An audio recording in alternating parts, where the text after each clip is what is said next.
So, speaking of alcohol and you deciding not to drink, you did that last summer. Mm. You also quit vaping in a very intentional way. You really do a lot of things intentionally, and that's one thing that I noticed about you, and specifically things to improve your life for the future. When did that start happening? Well, the big thing was a conversation I had with Templeton Walker. Did you ever get to meet him? I called him on the phone once. I like follow on Instagram, I think. Gotcha. Yeah. So, Temp is a guy, he does what I do. He wholesales, but he also has a ton of other businesses. He fix and flips, he He's got owns a podcast too, Airbnbs. I Yeah, he think. Yeah. does. He is a very smart guy, and he's the one who actually showed my dad what wholesaling is. Hmm. But so he's always been a really big mentor to me, and one day he popped in our office, and we were just kinda having a conversation, and he was talking about how, like, when he was my age, how he was just like a nutcase, like, running around, like, getting fucked up all the time. Can I cuss on this? Yeah, Okay. go for it. And I just related to him a lot in that way. And I was like, yeah, that's what I do now. And he was like, well, I ran into this issue where Monday through Thursday, I'm working really hard to build the life I want. And then by the end of that day, by the end of the week, I just feel like a lion. I need to go unleash. And I would go out and I'd party and I'd wake up broke with a pissed off girlfriend, empty bank account, nothing but sorries and excuses, things of that nature. And I like really resonated with that because I realized that I was doing the exact same thing. It's like I spend all this time trying to build this business and then I blow it off the top over the weekend. I'm hungover. I feel like shit. I'm not proud of what I did. And then I've got to build myself back up just to do it all again. And having him kind of talk to me about that, and it wasn't like he told me like, "Oh, you need to cut that shit out." He Hmm. was just like, "Here's what I did when I stopped doing that. Here's the experience I had." And he just really related to me. And so for me to see somebody like him who I already admire and respect, kind of see that within me. And I kind of realized I was like, okay. So one thing he said, he was like, you have to be conscious of after you do those things, how do you feel about it? Hmm. And I was like, well, there are some times when I like going to dinner and then, whatever, me and my friends and we buy a table, whatever, that can be fun. And so if that's the case, then yeah, that's good. But then there are other times where it's just like, I wake up the next morning, I'm like, fuck, I really wish I hadn't have done that. I'm working hard to make this money just to blow it on dumb shit. And I just didn't feel good about myself. And then, so after that conversation, it's not like I just immediately turned around, stopped drinking, was like, okay, I'm, full personal development. It really brought it to light. I started to notice it more. So every single Sunday, Monday, Tuesday, when I was hungover, it started to sting a little bit more Hmm. because I realized like, what am I doing to myself? I'm getting trapped in this loop that's not getting me where I want to go. I'm just going in circles when I know the destination I'm trying to get to, but doing what I'm doing is not going to get me there. And so through that, I just kind of one time I woke up and I was super hungover and I called my mom and I was like, Mom, I think that like I don't have like a problem like how you see in the movies. It's not like I'm like getting shaken if I don't have a drink, but it's like I don't think that I have good management of when I start drinking Hmm. to maybe stop or just like I just didn't have a great relationship with alcohol. She's like, yeah, I mean, that's probably right, and you got to look and it's like if you didn't do those things, what could you be doing? And how Exactly. would that make you feel? And then from there, I was just like, okay, I'm not going to drink again. And then the first weekend, it was kind of hard. And then the second weekend, I was a little bit bored. And then all of a sudden, it's just normal where it's like, people ask me all the time, like, oh, are you ever going to drink again? And it's just not even something I think about anymore. I'm just very happy with who I am now that I don't feel the need to be somebody else. I have very vivid memories of like being hungover. Sucks so bad. Dude, it gives me like anxiety to think about because I've always been a very like stress-free person, very happy person. And the only time I was ever upset or had anxiety was when I was hungover. And now that part of my life is just gone. Like I don't have anxiety or stress anymore at all. And it's like, I don't want that. So here's the thing. I actually heard John Mayer talking about going sober and it made a lot of sense. He was like, when you're drinking, the ups and downs are a lot bigger. You have higher ups, but you also have lower downs. Super true. And well, look, No, we there had are a very kind of had a very similar conversation. well, look, there are a lot of times I was drinking. That was like a lot of fucking fun, and it increased Heightened emotion for yeah, sure. absolutely. And when you stop that, everything kind of just evens out, right? But slowly, if you work hard and you focus on, and you're very intentional about what it is you want, that line starts to go up, right? And then your baseline is just overall higher. Mm. And so it's been just like a very important change to me, but it all came back to that conversation I had with Temp. Like I owe this guy everything just for seeing it in me and being like, just being able to relate to me and kind of be able to nudge me in the right direction without being like forceful or anything like that. Like I mean, just hats off to that guy for real. I mean, He's kind of like a Buddha of the Phoenix, he Arizona really, dude, wholesaling real estate if you don't, community. yeah, I don't know this guy. dude, he's posting pictures of like his ass on Instagram, and like Yeah. he's like doing pull-ups naked in his backyard, and he's like cold plunges like 9 times a day. He's been cold plunging since like before it was cool. Sure. Like he was way ahead on that thing, and you know, so me and him, and he shares with me all of his like, he calls them like that out there weirdo stuff, like these out there weirdo books, and kind of introduced me. He definitely also introduced me a lot more to like spirituality and things of that nature, and kind of got me going down that journey too, which has been really interesting. I didn't ever go to church. I've never gone to church or anything like that. I grew up in a completely non-religious household, and so it was only till recently, it was really when I started working my own personal development, that I kind of started to see the writing on the wall of like, maybe there is something else out there. Like maybe it's not just me, you know? And so it's been really fun for I me. haven't seen you kind for of a year. It explore sounds that. like we've gone through a lot of the similar journeys. Oh, really? recently. Yeah, for sure. Okay, well, tell me about yours. I don't know if people know, but you came and you were working at We Buy Homes Cash last summer. Right. Did a phenomenal job. I wish you were still Thank here. you. Yeah. Yeah, I came out for a month last summer and had a great experience with you guys. Love learning from Blake and you and Mitch. Shout out Mitch, all the people. Yeah, I think, it's a long story, but for me, spirituality in general comes back to this story. Well, I grew up Christian. So I grew up in a very religious household, went to Christian school, went to church 7 days a week. Oh, wow. And so that indoctrination, when I was in college and or late high school, it was like, I can't like do this. Like this is too much for me. Like I need to figure this out. And that was years of my life. And then I came across this blog post that David Perel shared. Okay. And it was about tradition. It's a long story. And basically, there is a woman in a prehistoric tribe, and they're hunter-gatherers. And the women of this tribe have one role, and that is to spend 8 hours a day cleaning this root. And so they clean the root every day. One day, one woman decides that she's going to cut the time to clean the root from 8 hours to 3 hours. And because of that, she's able to be a better mother. She's able to be a better member of the community, a better wife, really improve the lives of her children. 15 years later, they all die from cyanide poisoning because she didn't respect the tradition of cleaning the root, because she thought that her construction of reality is what was right. But she was wrong because she ignored, thousands of years of history. Yeah. And so that really struck me because it was like I was constructing my own version of reality. After kind of a utilitarian viewpoint or approach to religion in general, I kind of came to this decision that it's either blind faith or like at a certain point you have to commit to blind faith. Yeah. You can have conviction, but it's impossible without it. And so those two things kind of in conjunction led me to like Christianity, which is what I grew up in and what I know a lot about. And so spiritually, definitely coming, back to life. I mean, I'm new into it. It's not like I'm a scholar or anything. Well, it's so I'm probably a learning different lot. thing when it's more like it's self-induced, not somebody else telling you to do 100%. it. You know what I'm saying? Yeah, exactly. Well, Exactly. I think it's really interesting what you say about how you built this construction of reality where maybe that was out of the picture or whatever it may have been. Where I mean, I'm a huge proponent of like the world is as you see it, and it's up to you to see how it is. And so if you think the world's bad, it's going to be bad. And if you think it's good, it's going to be good. And I've realized Completely. in this new kind of accepting of maybe something else being out there, I like my reality a little bit more with it. I like knowing that maybe that there's a path for me and that everything does happen for a reason. It gives me a little bit of solace when today I sit there, I write a script for a YouTube video. I'm just in a flow state, jamming, right? Just work of art. All of a sudden, the app I'm writing it on crashes and the script's gone. And at first, I'm like so pissed off. I'm like, dude, what the fuck? Like, not like I spent more than 20 minutes doing it, but I was like, God damn it, I could just waste the time.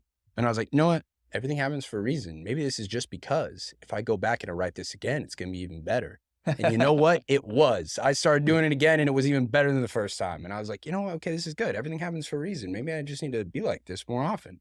And so I find solace in the fact that if I miss an exit, I can kind of say everything happens for a reason. You never know what would happen if I had gone on that exit. Maybe I would have just gotten T-boned by a semi and I wouldn't be here anymore. Maybe this was the divine, getting me where I and need to go. this comes to something that I wanted to bring up with you and something that I wanted to express gratitude to you for, because there's one thing that you said last summer that I hear in my mind. Probably it was once a day for a while, probably not once a day now, but it was no negative thoughts in my headspace. And you were just very clear. You just came in and said it one day. It was like, I don't want to hear that. Like, there's no negative thoughts in my brain. Absolutely. And that stuck out to me. I'd love to hear you talk about that. Okay, well, so it's back to what we're saying. I'm glad that that touched you because it's something I believe in a lot. Is like you get to control what's coming in and out. Like you are in 100% control if you're going to listen to the news or what you're going to read and on social media, what you see. And even though something might not seem like a very big deal, but any kind of complaining or just nonsense or negativity, I don't like. And Drake said it best. He said, negative thoughts don't even enter my inner matrix in one of his songs. And that's where I got it from. I was like, damn. Like, Drake has no negative thoughts in his inner matrix. Like, why do I have any sort of negative thoughts in my inner matrix? The world is as you see it. If you can, every single thing, you can find a silver lining in. Any sort of tragedy that may happen to you, where you're like, why is this happening to me? How can life get any better? There's always something you can find because you should never waste a good crisis. You can always transmute that energy into building yourself to be something else, something better, rise from the ashes even bigger, better. So I think there's no sense in dwelling on negativity or even letting that into your life. It doesn't do good for anybody. Now, I'm not saying that you just need to have a 100% optimistic attitude. Everything's going to work out exactly the way. And you need to look at things from different angles and, you know, see as things could go wrong and plan for it. But there is a level of negativity that serves no purpose other than just bringing people down. Fuck that. You know? And it comes back to, it's the way you look at it. We have something that we've talked about a bunch of times. It's kind of one of my frameworks, which is like, if you look at a tree and you ask yourself, what about that tree is beautiful? All the things that are beautiful about it will come to your mind. But if you ask, what are the things that are just ugly about it? All of the things that are ugly about it will come to your mind. Absolutely. And that's something that I've seen with myself. I was in the airport and I was looking around. I just realized I was in a, like, everything was pissing me off. Like I saw this like woman and she's got all these kids and they're crying. And I'm like, fuck, like get a handle on your kids. And I saw this like old guy and he was kind of grossing me out. And I was just like, what the fuck? And then I realized in my head, I'm like, dude, what am I doing? I am the source of all of this negative energy. I'm choosing to see these things and negatively impact me. And instead, I forced myself, like consciously, I was like, I'm going to find a good thing to say about all of these people. And I looked at this guy and I was like, I bet this guy's probably pretty funny. Like, I bet that he's got like grandkids and you can tell a mean joke or whatever it was. And I looked at the woman, I'm like, dude, like she's out here busting her ass, like getting her, you know? That's a great practical thing to like. Super practical. Well, look, it's hard to do in the moment of when you're in that state. Everybody gets in that state where it's just like you're frustrated or I find myself there in the gym. I'm like, just looking around. Oh, I get very judgmental and stuff in the gym. And it's funny because so me and my dad go to the same gym now. Okay. And so we have like these people that we see regularly and the gym characters. The gym characters, yes. And then they show up in our regular episodes and they're always up to some shit and some hijinks. And me and him were talking about this one guy. And then it was him who pointed out, he's like, we probably shouldn't. It's like, because we're just sitting there shitting on this guy. And whatever, we're having a laugh. But like, it's like, why are we putting that out there? Yeah. Like it doesn't matter what these other people are doing and scoff at it or whatever. That's energy that even though you might not be saying anything to them, I believe you're transmuting that. And the universe, nature has a very good way of always balancing everything. And if you put negative energy out, that is going to have to come back to you somehow, one way or another. And I don't want to pay that karmic debt, you know? I only want to be a source of like good and your life's just shittier for it. Absolutely. It's like, It's objectively. Absolutely. Yeah, no, I mean, dude, the moment I realized that you can just be in 100% control of whether you like love your life or not is just all up to you. Now, people are going to watch this like, well, there's these kids and they're born in terrible conditions. Like, hey, yeah, I'm not talking about that. I'm saying, dude, I'm blessed to be born in the US of A, baby. And here we got access to the internet. They give homeless people iPhones. Like, we live a great time to be alive, you know? So what is it that we're complaining about? Right. I'm pissed off that I fucking only hit 100K last month and not 200K. Like, what are we saying? You know, it's like, no, it's fun. It's a game. And we just choose life to be this beautiful thing that happens to us or that happens for us, not to us. I'm thinking a lot about, I never met you last summer, which is super funny how we just never got around to it. And so even going into this interview, I feel as if, even though I've seen you more recently, obviously Kyle knows you better from having worked with you daily for however long he was here.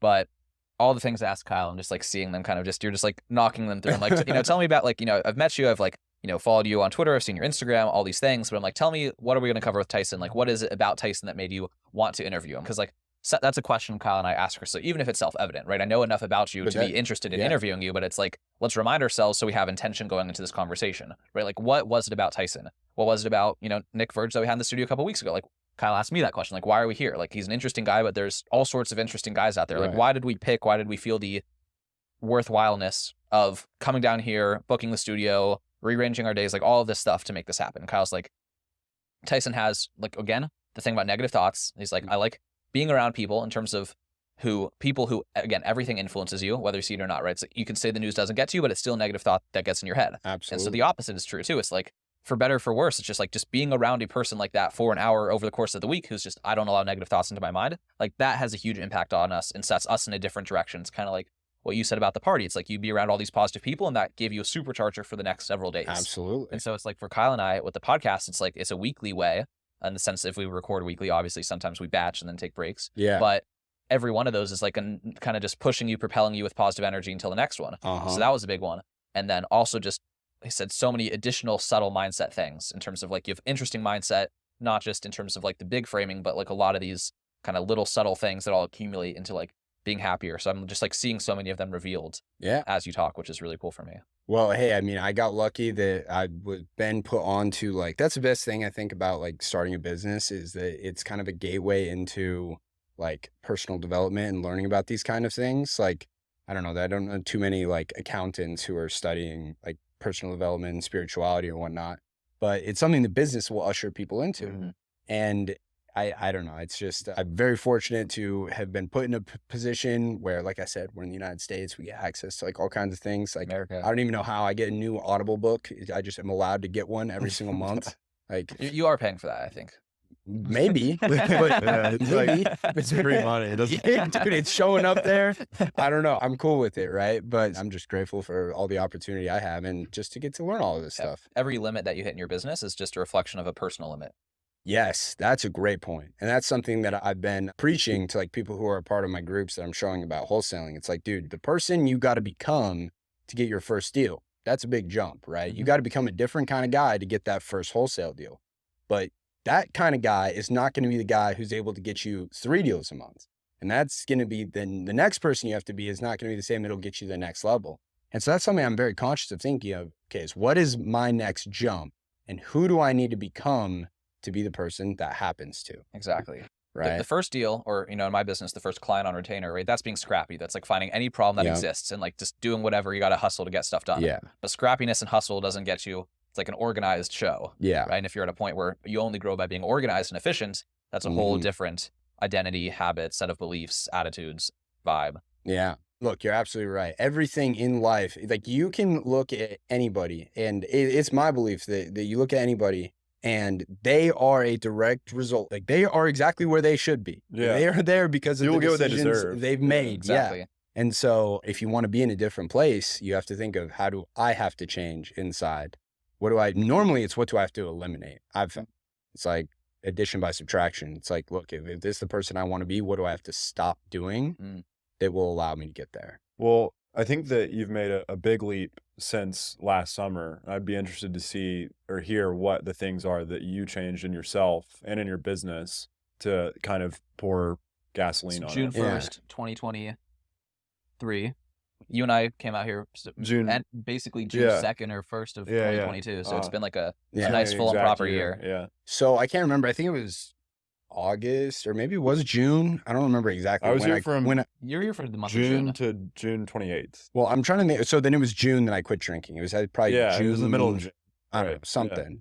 And that was So the big you're counting thing. up on 1 year. Right. Yeah. And see, I don't even realize. Because you're not counting like that. Yeah. It doesn't matter to me. But that was the big thing is the first thing for me, the first domino to fall was like, I'm going to quit drinking. And then through that, it was like, okay, this is also benefiting me like in the gym, which has always been important to me. And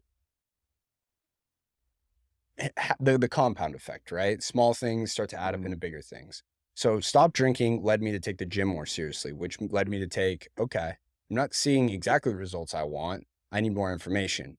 Hired a nutritionist. So now all of my meals every single week, every single thing I eat is calculated.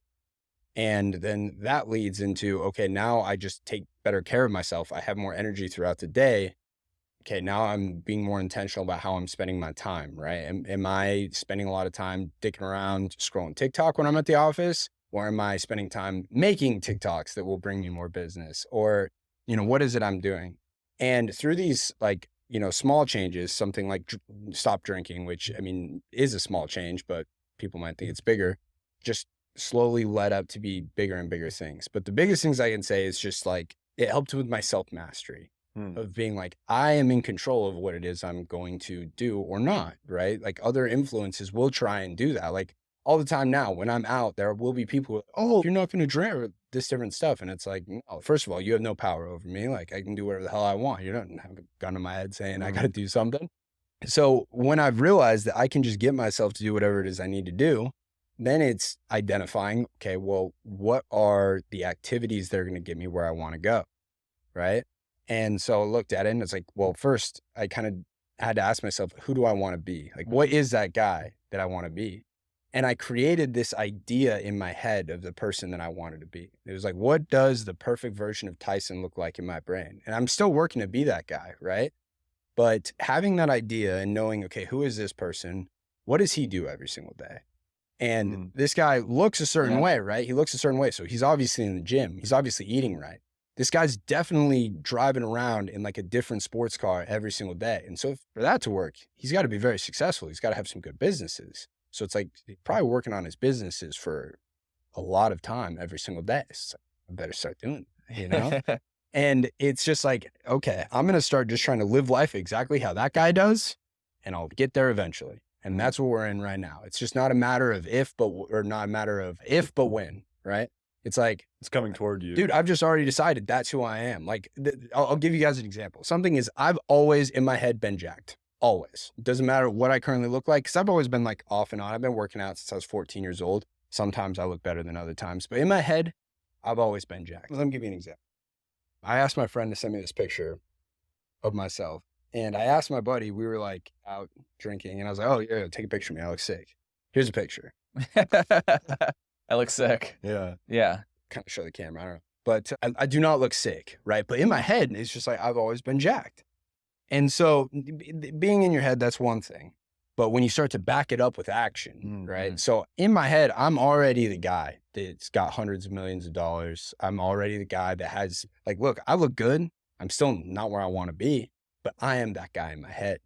And because of that, and I just have this unbridled sense of confidence. I will become all of it. I am going to will my way literally into being that person because I back it up with, I know what the destination is. And then it's just a matter of reverse engineering. What do I got to do every single day to get there? And then doing those things. And then after enough time, it's bound to happen. So we just, set a little thing for us in our GPS, and now we're just following. Hell yeah. I mean, we come into the studio and we hear the same thing from the same people, and it just works. That's the point. It's like people want to hear something new on every podcast. I hired a coach recently who's basically just, I paid him to force me to, like, I've been hearing all those exercises for a long time, not taking the time to do them. He came on the podcast, was like, I don't know what number of person to basically walk through a similar type of mental exercise. Like, I want to do this.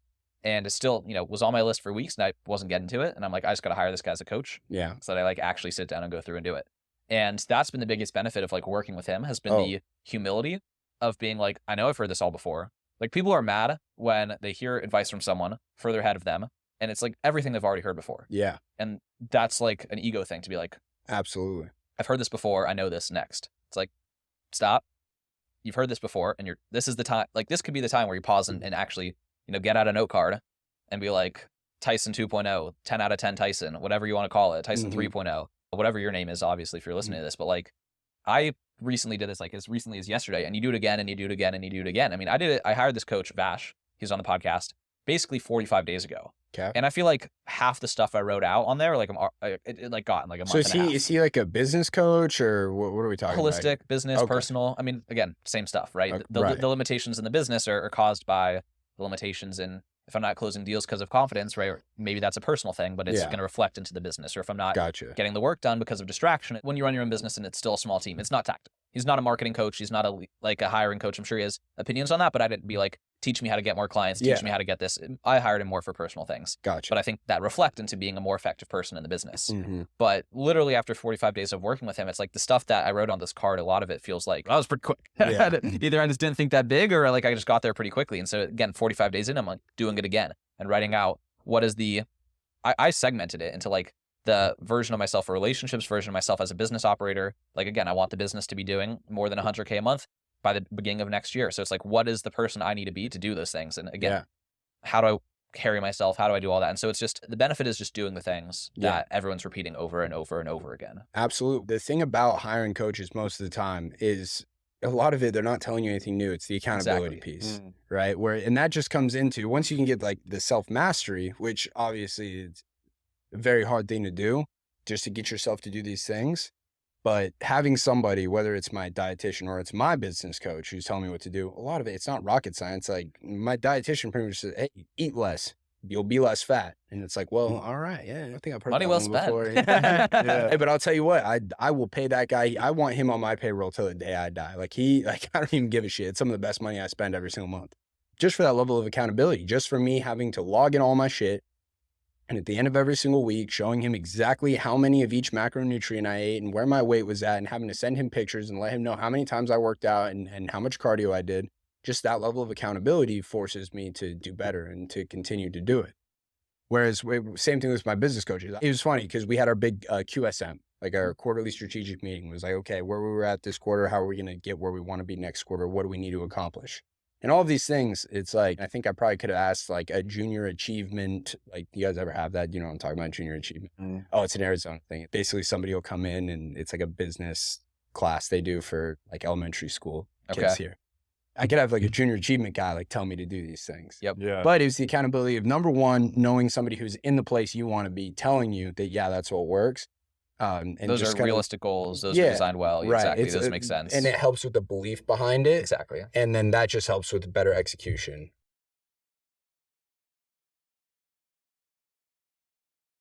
But it is crazy how much of life it's like, yeah, you already know. Like it's not a big secret. I think that plays well with what you do, which is wholesaling. Like it's simple, but it's not easy. And you can spend 10 minutes on the internet and figure out exactly what it is and exactly how to do it. But that doesn't mean everyone's doing it. That doesn't mean Succeeding at it or sustaining their health. Right, exactly. Staying power as a wholesaler. And I think clearly you guys have succeeded at it. What do you think it is about your business, yourself, your dad, that make you guys successful at wholesaling when it's simple and you can figure out what it is? Right? There's no barriers to entry. Yeah. And I know exactly what it is. This is something my dad taught me. It's something that he is the best I've ever seen at this. And it's pure fucking grit. Like that man is just accepted. The thing is, you don't lose until you quit. So as long as you keep going, as long as you keep, so I tell people who are starting out, it's like, people ask me like, well, on average, how many months does it take to get your first deal? It's like, it takes as many months as it fucking takes, dude. When I got into this, I was like, how long is it going to be? Like, if I don't do this after 6 months, then it's not going to work out. No, it's like, I'm going to make the calls every single day. And I'm going to continue to do it every single day until it works, until I get it, right?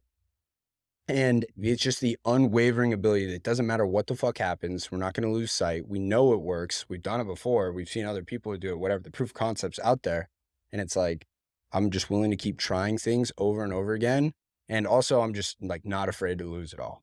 It's like, dude, even if like everything went to shit, like we spent all of our money trying to do some marketing and then everything and whatever, all of a sudden it's gone. Doesn't fucking matter. Like now I just had the skills of the person I built from doing all of that to where you can go get it back. You're rich again. in your mind. Yes. You're jacked in your mind. Well, that's exactly what it is. I like that. Yeah. That's exactly what it is.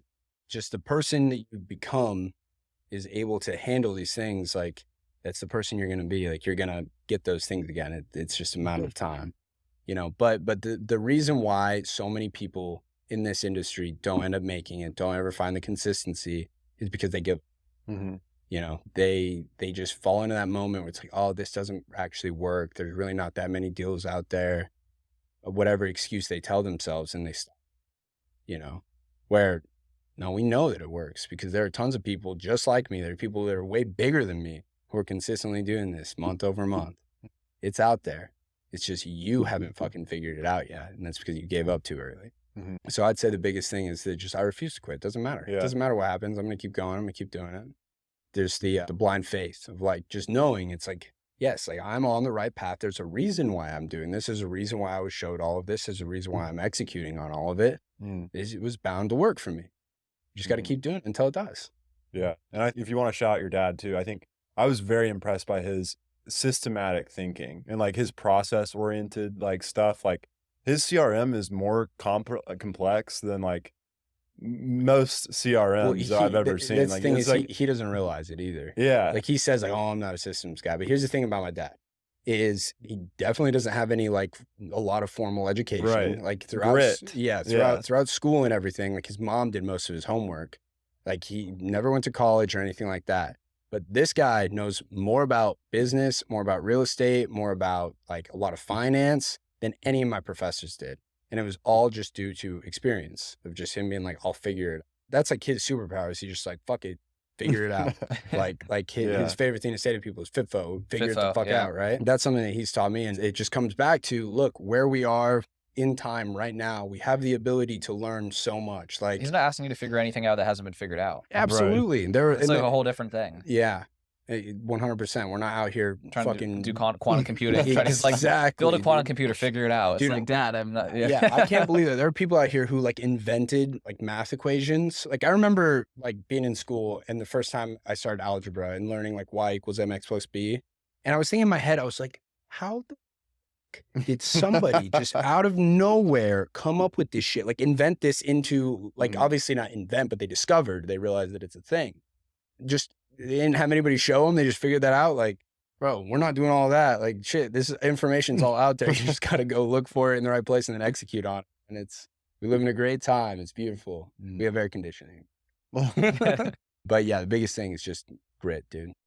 Like being able to just to say that, yeah, motherfucker, I'm not going to quit. Like there's nothing you can do. It doesn't matter how many times I fall down, I will bounce back up higher.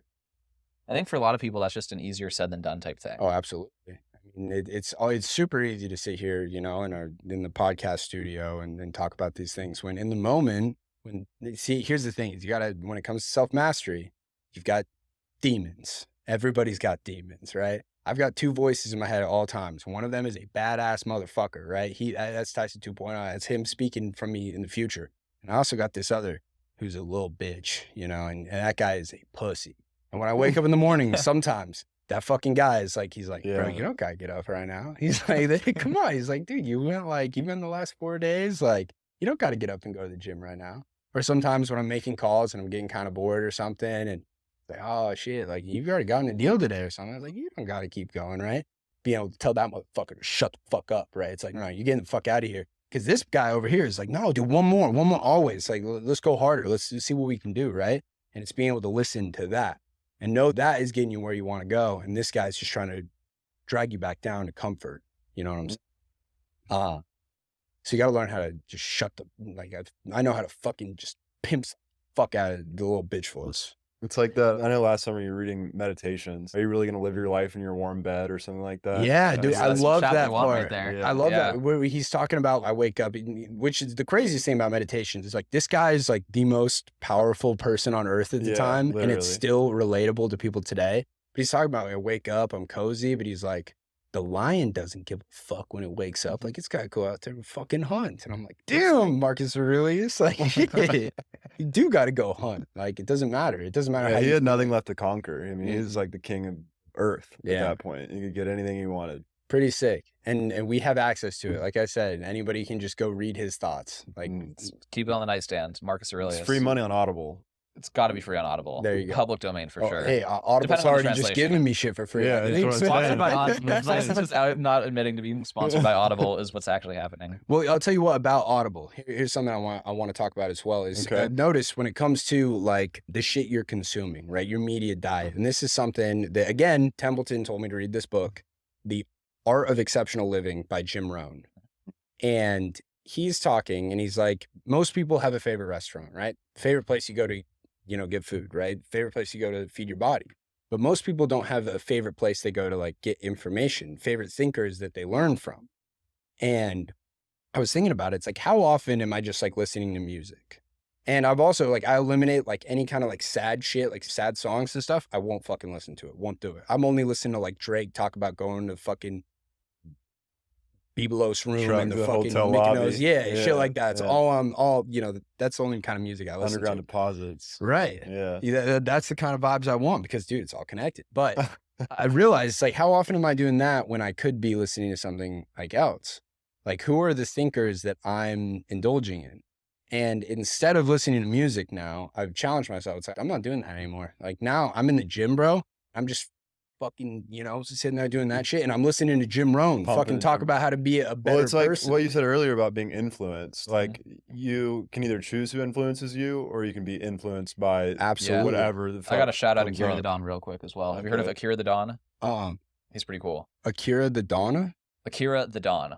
Akira the words. Dawn. Yeah. The That's Dawn. a pretty sick name. He's had him on the show actually, Okay. and he makes basically like classic podcasts set to lo-fi beats. So I'm sure he's got a Jim Rohn. Oh, playlist. I don't know if he has Jim Rohn, but he's got like you know, like the Joe Rogan times Jocko episode. He's got Yeah. that whole entire interview chopped up into like lo-fi Jordan clips. Peterson. Like all Jordan Yeah. Peterson's like best sound bites, like Really? chopped up into like songs. But it's not like remastered. Well, I don't know any musical lingo here, but like spoken audio from podcasts, from great lectures and great with like a beat to ideas. it. He's got a David Goggins one that's a little Hold up. goes pretty dude. hard. I'm really interested. And it kind of repeats itself, so it gets to your mind. You know how like when He's you, got one of he's got an if you entire s- album of the meditations. if you like Of Marcus study, Aurelius. if you study while you're like listening to music, you know, Exactly. you remember it better. It Yeah. like repeats itself, gives you a rhythm. Well, yeah, to you think get in like the about. flow Yeah. state of like, that's why like when I was studying, I remember like in college, bro, I'd fucking take an Adderall and I'd listen to the same ass song for like 12 hours straight, just like Yeah. viciously ripping the Crush that vape and test. like, Yeah. and you know, whatever we get after it. But no,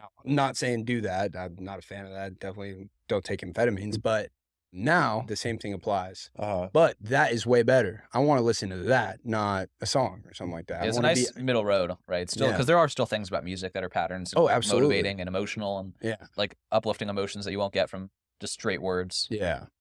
That's, Well, so he's badass. I really like the idea of that. And I really like what you said about, are you like choose who you're going to be influenced Well, by. you said it earlier. Oh, did I? Yeah, kind of. Well, I'll tell you what. Here's you were saying that people wanting you to have a drink. It's like you can't influence me. You're not getting in my head. True. Well, Yeah. I'm just not allowing that motherfucker to. But I Yeah. am a very easily influenced person. I think most people are. Uh-huh. And it's being conscious of like who I'm going to allow to do that. And it's like people are trying to influence you. Yeah. You have to understand that like the term influencer, that means that they're trying to influence you. Yeah. That is their goal. Right. And like the news and it's all influencing you. Any Yeah. advertisement in the entire world is literally its only intention is to Behavior. influence you Mhm. to purchase something. Yeah.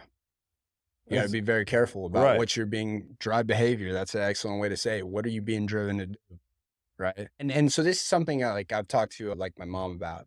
It's like, look, because my mom does not like Andrew Tate. And I'm telling her, I'm like, the reason why I like Andrew Tate is because of like, I believe that the way he's influencing people is better than the way that other people are. It's right? imperfect. right? Yes, and yeah, I'm not But- saying and nobody's perfect, right? Exactly. And that's the thing you should bring up. Well, he said this one time, and I'm like, Mom, look, yeah, I get that. That's very crass. It's Not- just like if all the high school, all people in high school are watching Tate or watching CNN, yeah, right? It's like what society which would be one? better? Yes, Yeah. that's a great point. CN 10. I mean, Yeah. some programming. Is that a thing? It was that's what we had to watch in high school. Really? It's like 10 minutes of CNN and civics. I wonder if it was Right. always the same way. Like if news has just always been how it is. Because at one point he had like an even bigger stranglehold. Like that Oh, was yeah. like everybody was tuning Yeah. in 6 o'clock watching news. But I want to hear the rest of the top G point. Basically, I'm explaining to her that I was like, look how he's influencing you. She's like, well, he says that depression isn't real. I'm like, okay, well, let's look at what he's saying. Mhm. He's saying if you have two people, one believes in ghosts, one doesn't, and you have them stay the night in a house, and you say, hey, this house is haunted. There's fucking ghosts in there. And then all of a sudden, in the middle of the night, the person who believes in ghosts hears something. They're going to think, oh, there's a fucking ghost in that place. The guy who doesn't is going to be like, oh, whatever, wind, whatever. Right? Because he doesn't believe in that, he doesn't give power to it, and it doesn't affect him. So when I say I don't believe in depression, I'm just not giving power to the concept of depression. Like I'm just removing that even from being an option in my life. Mm. You know what I'm saying? And I'm like, look, is what he's saying, can it be construed as offensive to people who are suffering from depression? Maybe. But I would rather live a life where I don't believe in that Yep. than if it does. You can choose your beliefs. It's like Even you if said. it's not Yep. true, like even if I know that yes or whatever, even if it's proven that depression exists, I don't care. I can still just staunchly believe that it doesn't because my life will be Right. better off because of that. And so that's one point that I'm showing her. It's like, wouldn't you rather people be influenced towards believing that they are in control of their destiny? Like, wouldn't you rather like young men to be influenced that, yeah, you need to be fit, you need to become financially independent. You should probably question some of the authority. Like, wouldn't you rather that rather than like some of these other people out there that are like, oh no, it's okay to be this. It's okay. It's okay. That's how people are. That's how life is. Sometimes life's hard. Yeah. Like, I don't know. So you got to pick. And look, nobody's perfect, but let's look at it and be like, well, then there's probably a net positive to society here. I see it that way. Yeah. So that's where I'm at with it. But my mom's still not like Andrew Tate. She's very against him. What can you do? You got something? I always got something. Go for it. So I got to figure out which thing I have to say. But I think that there was a point I had in my mind earlier, kind of like a little one-liner.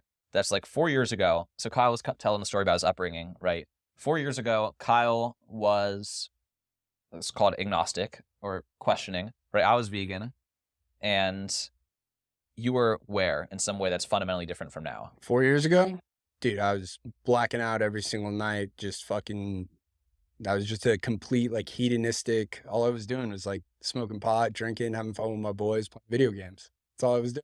So for a young person, or really any age person, do you view that as necessary? Like, do you feel like if you didn't have that stage of just like hedonism, you'd like be repressed in some way? I don't know. I mean, look, here's the thing. I don't look back. I don't regret it. Like, Yeah. it was a lot of fun, you know, and it was just a season of my life. And it's like, look, that had to happen for some sort of reason. You know, maybe I had to do all of that to realize that, oh, we probably went way too far on one end and to bring it back. Yeah. Actually, I remember my other question as well now. I'm, compared to you for sure, an overthinker, right? You seem to just like, there's some decisiveness. Yeah. There's some. Probably a little bit too much. I have a really hard time slowing down and like. That's good to know that there's another side to that equation. But Yeah. I see you as very decisive, move very quickly, don't waste time overthinking things. Yeah. Again, do you see that as a benefit, or kind of, is that something you were deliberate, or have you just always been, not that impulsive is it's on the spectrum. It's Well, closer to impulsive than definitely. like paused by overthinking. Well, I mean, I think that number one, I think that imperfect action is better than no action always. And I think that in business, it always pays to be like speedy, even though done is better than perfect. Mm-hmm. And so I Exactly. think that there's something like that that's very helpful. But also, I have to recognize the weaknesses in that of like, I can gloss over things that maybe were pretty important. And I think that not that it's bad or good or anything like that. I just have to recognize it as a strength and also be able to see the weaknesses. And then I'm able to mitigate the weaknesses by bringing on people like Mitchell who cover that backside because he's very different. He's very meticulous. Sure. And so it's like, it's just figuring out kind of this recipe of like, okay, here's what I can really add to the equation. But like if you bake a cake and you don't put any sugar in it, the cake's going to suck. So you got to find the sugar, if that makes sense. Mm-hmm. But I mean, when it comes to business, I think people do tend to overthink. Like some of the Yeah. questions people ask me when it's like, I want to get into wholesaling and they start asking me shit. What should I name it? Yeah, well, there's that of like, what do I need to name my company? Do I need to make my LLC? Shit like that. It's like, no, motherfucker, you need to go do a deal first. But also other stuff like, well, what happens if this happens or something like that? And it's like, bro, you are creating a problem for yourself before it even exists in reality. Why? And that's also very stoic, right? That's very Seneca, if you've read Seneca as well. I haven't. My knowledge of stoicism comes from meditations and that guy on TikTok. What's his name? I'm sure Ryan Holiday. Ryan Is he on Holiday. TikTok now? Okay. Yeah, he's That makes good sense. on TikTok. I like. He's seeing pretty good. his He stuff. produces high production value stuff. Yeah, But the Seneca quote is, "We suffer more in our imagination than in reality." I Oh, mean, that's the translated I love that. quote, but that's the same thing, right? Yeah. It's like you created a problem that doesn't exist yet, and now you have Mhm. anxiety about a problem you haven't even come to face. Yeah, And it's also like very Marcus Aurelius is like solve the problem in front of you. absolutely. Solve the problem in front of you. Well, and The problem in front of you is that you don't have a deal, and you need to have a deal. yeah. So it's like get that done. And I really love that Seneca quote you said. I'm gonna go get that like tattooed on me or something. Because I think people do, man. They imagine these problems for themselves Mhm. and then it is a burden to them. It's like, what the fuck are you doing, man? Like, why are you subjecting yourself to this torture, you masochist? Like, don't do that. Yeah. I don't know. I mean, again, but there is downsides. Like I said, I tend to, I'm so fast, like all gas, no brakes, and I can skip over things sometimes. Like, for instance, this weekend, I went to Home Depot with my girlfriend to buy new flowers for the front of our house. My girlfriend is sitting, like, trying to figure out like which flowers to buy. And I was like, just pick one, like they're all the same, they're all flowers. But then just in my rush, like we didn't do it right. Now the flowers are already dead. So it's like, I probably could have exercised some Yeah. patience there, That's a good counterexample. I think one thing that I said to Lewis as well was like, Tyson is going to get what he wants, or he's going to go where he wants to go. Yeah. I saw an Instagram post, maybe it was a story or something, of the Optima. And you're like, in 5 years, I'm going to be building ground up multifamily, big ass deals. Mm-hmm. So there's kind of two parts to this question. One, like in that sense, what do you want to build? Not multifamily, but like what kind of thing do you want to build? Is it a multifamily company? Is it this or that? And then the other part is like, I know you like watches and like cars and shit. Like, what of those things will you get? All of them. But on the first question about like, what is it that I want to build? Like, I love the idea of the fact that people can build these like beautiful places that are excellent communities for other people to like live in and be at and live their lives at. And like the Optima, like they do a pretty good job of this, like fostering a great energy in the place and providing things like, for fitness and well-being. And like, I love that. Like, I want to be able to do that. Like, if I can create a place, a community that is going to help the way that people live, doing it in not a way that's just, walls and a kitchen and bathroom, but an actual place that is conducive to a person's growth. And multifamily allows you to do that at scale, right? All of a sudden, rather than just housing one person, you're housing 300 different families. And I think that is a valiant effort.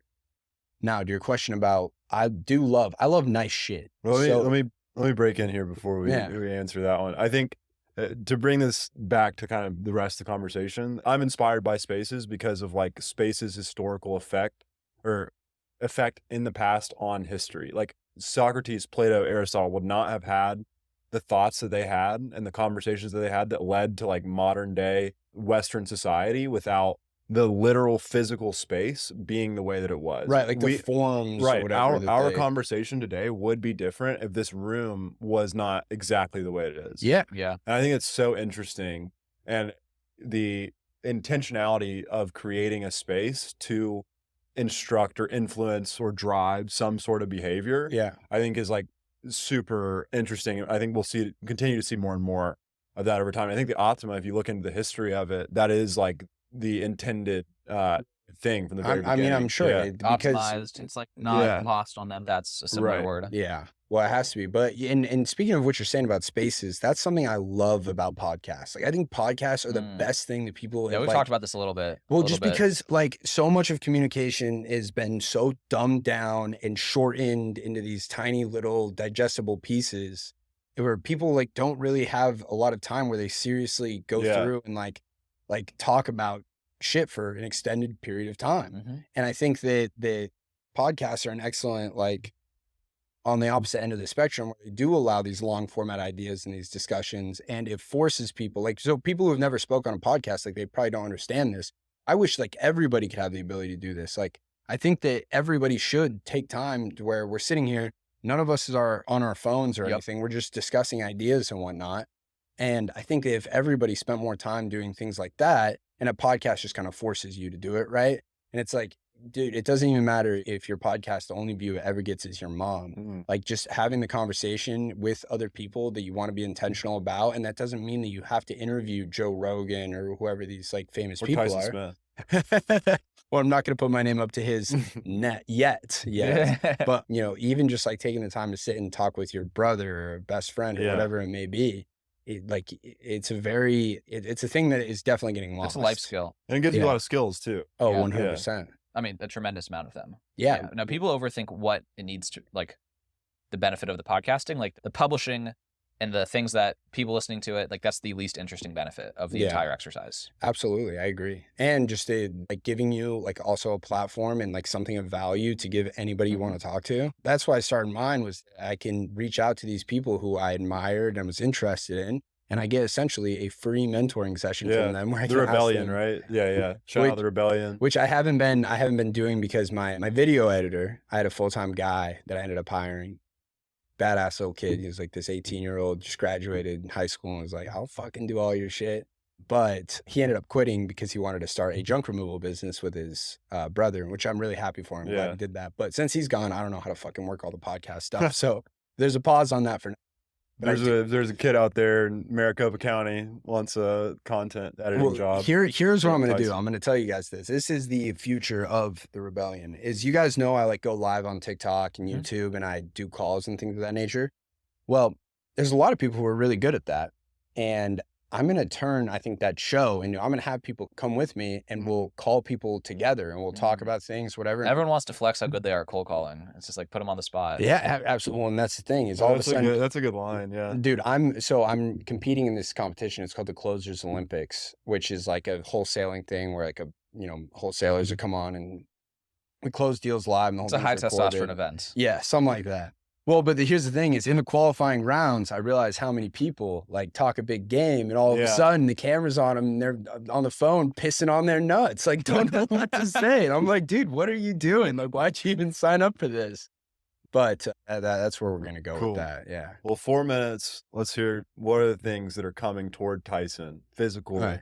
So I love nice shit. Like, have you guys seen the movie War Dogs? Yes. Love that. Bradley Cooper. You haven't? Who are the actors in that? Bradley Cooper, the kid Jonah Hill, Okay, and I can't remember the kid's name. He's a kid in. Dude, when he pulls out the gun. Yeah, so sick. So I love this movie. You should go watch it. Like, it's just such an enjoyable experience watching this movie. But in it, like Jonah Hill's character is like they're in fucking Baghdad or something, and they're negotiating with some guy, and the guy has like Lacoste sunglasses on. He's like, "How much for the sunglasses?" And the guy's like, "Crocodile, like they're worth more." And he's like, "Yeah, I know, it's the cost. Like I like nice shit. It's kind of my thing." And that really stuck with me. I was like, "Damn, like it's a good thing to have. Like I like nice shit too, you know." And here's the thing. Here's where this all stems from. I believe that it's a shame to live your entire life with not getting the experience all that life has to offer. Like if I die and I've never had my ass on the seat of a fucking V12 engine going fucking 180 miles an hour down the road, I will feel like I missed out a little. And I don't want to do that. So I love cars. I love watches. I love nice houses. I like nice clothes. I like nice fabrics. I like shit for it to be soft and nice. And I like to eat good food, right? So it's all the bases. Well, yes. But what I want to say is that it's also come to me. Like I've realized I mean, I drive a nice car. Now, obviously it's not a Lamborghini, but like it's a nice car. And am I happier because of it? No, I'm already 20 seconds. Yeah. It's pleasure for like the first month I have it, whatever. But here's the thing is it's a nice benchmark and it forces you to become a different person in order to get those things. So that's something I talked about. It's like, trust me, dude, I'm going to fucking love when I get my Lamborghini delivered and the first time I get to drive it, I'll probably cry. But what's going to be more important is the person that I had to become to get, that's going to be with me for the rest of the time. But it's a nice little benchmark. It's something to shoot for that's going to force me to become that person. Yeah. Otherwise, it's like, what do you need to like an extra 200-300K for? I don't know. You need like sounds nice, but doesn't motivate you in the same way. Right. So that's the thing about like nice stuff is I see it, like I realize like, look, come on. I mean, all watches are pretty much the same. Like, sure, they got some cool complications or it's cool that it's automatic, not battery powered. But like, or whatever. It's the same shit. Yeah. But it's a fun, they're fun goal. Here's the thing. The best part about life is having a goal, like the journey. Like once you recognize that, like having something that you're working towards every single day. Like that's why I love going to the gym. It's because I know the goal. And also that goal, like you never get there. Like a fat guy, my dad was fat. And when he was getting skinny, like when he started to lose weight, now he's skinny. He was like, I don't need to be jacked. I don't need to be all of that. Like, look, I want to not have a belly, be able to take my shirt off at the beach and like feel good about myself. And that's it. And now that he's skinny and doesn't have a belly, he's like, well, I'd like to have some muscle here and here, right? And now that he's got a little bit of that, he's like, no, I want to be jacked. And it's like, yeah, I know. It's because that goalpost like keeps getting moved farther and farther. But it's the same thing with like luxury shit. It's like Yeah, you buy a Huracan. Same but- thing with everything. Yeah, there's always Yeah. another level, but that's the fun part. Yeah. Is that you always have something that you're striving for. Like men need something, and women too, but like people need something to strive for. Like Uh-huh. that's the fun thing, is the journey of like putting in the work to get the thing. And then recognizing that as you're climbing that, and once you finally get to the peak, like you do notice there's just another peak that you got to go work towards. But it's like a sign of a nice little milestone that you're on the right way. Perfect. And to the podcast Hell there, yeah. Tyson. You're all over the internet.